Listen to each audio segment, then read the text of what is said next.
Hey guys, welcome back to Film Spire. Today we'll talk about the best of Dr. Pimple Popper. Let's head into it. Number 7. The scallop-like insides from 5 cysts on a man's face. Let's do between 8 and 10 days to see you to take these stitches out. In the May 7 video, Dr. Pimple Popper revealed how she removed several pillar cysts. Pillar cysts arise when they fill with keratin, a protein present in skin cells. After numbing each cyst, Dr. Pimple Popper utilized a blade, scissors, and tweezers to remove the growths. Also make sure to write your thoughts on all these super repulsive moments in the comment section. Number 6. Squeezing mashed potatoes out of a man's neck cyst. And I got my back too. On the season 5 premiere of her TLC program, Dr. Pimple Popper, the celebrity dermatologist encountered a guy called Juan, whose body was covered with golf ball-sized balls. Juan saw the pimples when he was 13. They just multiplied in quantity and size throughout the years, which led to his becoming ridiculed at school. He finally dropped out. Juan stated he'd seen numerous physicians for his problem. Many were reluctant to touch him once they realized the magnitude of his growth. They drained Juan's growth, but they came back a few months later. To start, Lee went for Juan's largest cyst, which was the size of a grapefruit, on the back of Juan's neck. They numbed the region and then sliced it open, and an off-white chunky liquid spilled out. Number 5. Man with a unique genetic condition. Just gonna push. Go. On the second episode of Dr. Pimple Popper, Lee encountered another client also called Juan. Juan had tuberous sclerosis, a disorder that can develop growths both within and outside the body. Besides epileptic episodes, these growths can cause other illnesses such as cognitive difficulties and cardiac issues, as happened in Juan's case. He's been taking medicine to keep the seizures under control since he was 10 years old, using a small surgical blade, a cauterizing pen, scissors, and her fingertips. Lee delicately removed lumps around the area around Juan's eyes and on his nose. Number 4. Twin sisters Tracy and Stacy. Even more problems. I'm gonna put some numbing here.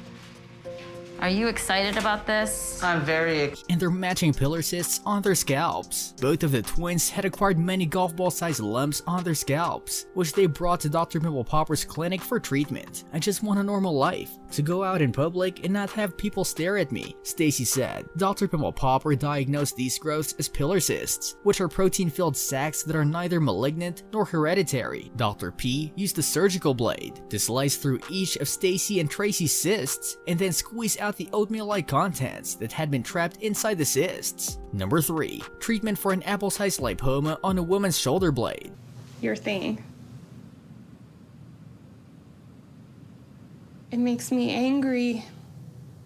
Dr. Pimple Popper made an incision across the middle of the lipoma to allow her to drain the contents of the tumor. She did this after injecting a local anesthetic into the woman's shoulder blade region. Dr. Pimple Popper detached the fat mass from the woman's body with the help of surgical scissors and her index and middle fingers. To make certain that she had removed all the fat, she pressed and probed around the area a few more times, and then she used sutures to shut the incision and allow it to recover. Number 2. Using a spoon to remove a cyst.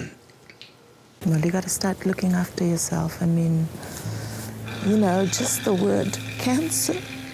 Marty said that his cyst, which he had been suffering from for 30 years, had previously burst before he went to see Dr. Pimple Popper for treatment. Marty was suffering from a cyst, and Lee decided to use a spoon to scoop out the contents of the cyst without harming the skin. Dr. P compared the material to a dessert, such as creme brulee afterward. In a conversation with Marty, Dr. Pimple Popper jokes, "I might just have to name the spoon after you." Number 1. The fat-filled lipoma that was the size of an apple. It is a big chip. If I hurt you at all, you let me know, okay? Dr. Pimple Popper used a surgical blade to cut into the middle of the growth in order to remove it from the patient. When blood began to pour from the lipoma, she used the cauterizing pen to reduce the amount of bleeding while also getting a closer look at the growth. The lipoma was removed in pieces rather than in one piece because the patient had a lot of fibers beneath his skin that worked as a fishing net, capturing fragments of the lipoma while it was being removed from under the skin. Scrambled eggs tags. Lee described the appearance of the small fragments. This brings us to the end of our video. I hope you enjoyed it. Hit like if you did. And don't forget to subscribe to our channel so that you don't miss any of our videos in the future. Also, watch the 2 videos that are on your screen because I'm sure you'll love them. With that, I'll see you in the next video.